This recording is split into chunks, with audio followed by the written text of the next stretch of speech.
Bismillahirrahmanirrahim. Sebelumnya, Assalamualaikum warahmatullahi wabarakatuh. Perkenalkan, nama saya Cucu Larasati dari kelas PLB 2021A, nomor urut NIM 2101004405. Kali ini saya akan membahas tentang berpikir komputasi. Adapun yang akan dibahas pada kali ini adalah yang pertama pengertian, kedua metode, yang ketiga karakteristik, yang keempat contoh, yang kelima kelemahan dan kelebihan. Yang pertama ada pengertian berpikir komputasi. Berpikir komputasi. Apa sih yang kalian ketahui tentang berpikir komputasi? Berpikir komputasi atau computation thinking adalah cara berpikir untuk menyelesaikan masalah atau problem solving dengan cara menguraikannya menjadi beberapa tahapan yang efektif, efisien, dan menyeluruh yang meliputi decomposition, pattern recognition, abstraction, algorithms, yang merupakan beberapa konsep dasar dari ilmu komputer. Yang kedua, ada metode berpikir komputasi. Yang pertama, ada decomposition. Decomposition ini mampu memecahkan data, proses atau masalah yang kompleks menjadi bagian-bagian yang lebih kecil untuk menjadi tugas-tugas yang mudah dikelola. Misalnya memecahkan drive atau directory dalam sebuah komputer berdasarkan komponen menyusun, file, dan directory. Yang kedua ada pattern recognition, yang dimana mampu untuk melihat persamaan atau bahkan perbedaan pola tren dan keteraturan dalam data yang nantinya akan digunakan dalam membuat prediksi dan penyajian data. Misalnya mengenali pola file dokumen, file system, file execution, atau struktur data file. Yang ketiga ada abstraksi, yang dimana abstraksi ini melakukan generalisasi dan mengidentifikasi prinsip-prinsip umum yang menghasilkan pola, tren, dan keteraturan tersebut. Misalnya dengan menempatkan semua file sistem di folder Windows, file program di folder program file, file data atau dokumen di folder My Document, dan file pendukung di drive atau directory yang terpisah. Yang keempat ada algoritma desain, yang dimana algoritma desain ini bisa mengembangkan petunjuk pemecahan masalah yang sama secara step by step, langkah demi langkah, tahapan demi tahapan, sehingga orang lain dapat menggunakan langkah atau informasi tersebut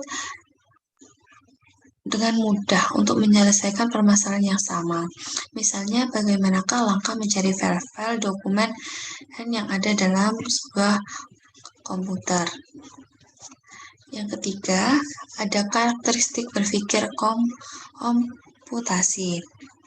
Yang pertama ada formulating, bisa digunakan untuk mengatasi masalah dalam komputer atau perangkat lain. Yang kedua, organizing and analyzing, dapat mengkategorisasi, menstrukturkan, dan mengkoordinasikan serta menganalisis data. Yang ketiga ada representing, yang bisa untuk menafsirkan data dengan abstraksi dari sebuah simulasi atau model. Yang keempat ada automating, yaitu dapat memberikan solusi otomatis dengan adanya algoritma yang telah dibuat. Yang kelima ada identifying, analyzing, and implementing, yang bisa melaksanakan sebuah analisis, identifikasi, dan penerapan dalam mengatasi masalah dengan berbagai metode, cara, tahapan secara efektif dan efisien. Yang keenam ada generalizing and transferring, yaitu dapat melaksanakan generalisasi masalah dan solusi untuk berbagai topik, isu, dan masalah yang berbeda. Adapun contoh berpikir komputasi. Yang Saya contohkan bagaimana cara membuat donat lezat sebanyak 150 biji dengan efektif dan efisien. Tahapan yang pertama ada decomposition, yang dimana memecahkan struktur komponen dasar dalam membuat donat. Ada tepung, gula, mentega, femipan, susu bubuk, susu cair, telur, mesis. Misalnya, pemecahan proses dasar pembuatan donat menjadi penyiapan bahan, pencampuran adonan, pengembangan adonan, atau emulasi. Menggoreng, memberi hiasan atau topping, dan pengemasan. Yang tahapan kedua ada pattern recognition, mengenali pola dan proses pembuatan 10 biji donat yang dimulai dari tahapan persiapan sehingga pengemasan memerlukan waktu 60 menit dengan menggunakan 1 unit wajan 60 menit sama dengan 10 biji atau 1 jam sama dengan 10 biji. Yang ketiga, abstraksi. Misalnya dengan melihat dan mengidentifikasi pola pembuatan donat secara umum. Jika dalam 1 jam dengan 1 unit wajan diperoleh 10 biji donat, maka perlu 15 jam untuk menghasilkan 150 biji donat. Tentu tidak efektif dan efisien, karena proses pembuatan donat ini merupakan proses yang berulang, maka kita dapat memerlukan generalisasi bahwa proses ini tidak harus menunggu semua proses selesai baru dilakukan dari awal.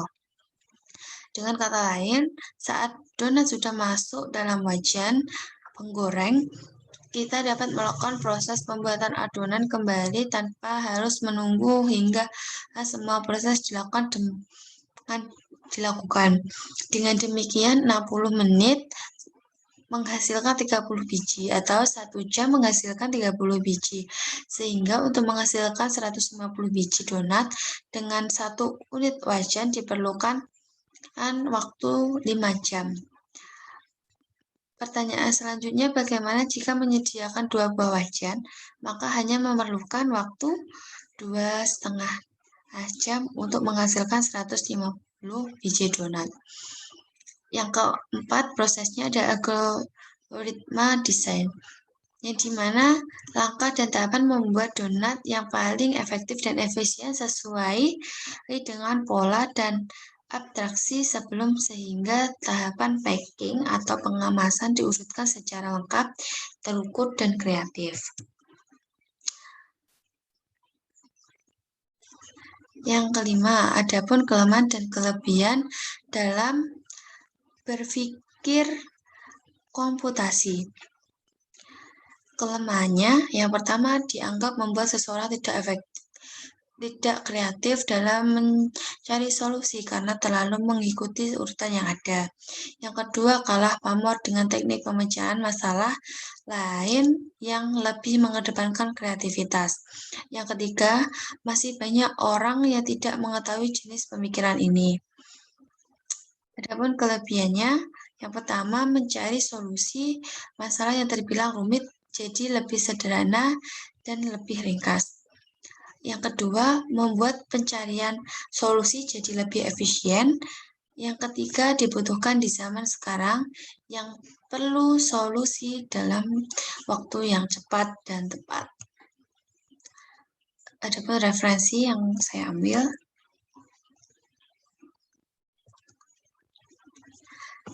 Terima kasih. Sekian presentasi dari saya. Bila ada salah kata, salah ucap, mohon dimaafkan. Wabillahi taufiq wal hidayah. Wassalamualaikum warahmatullahi wabarakatuh.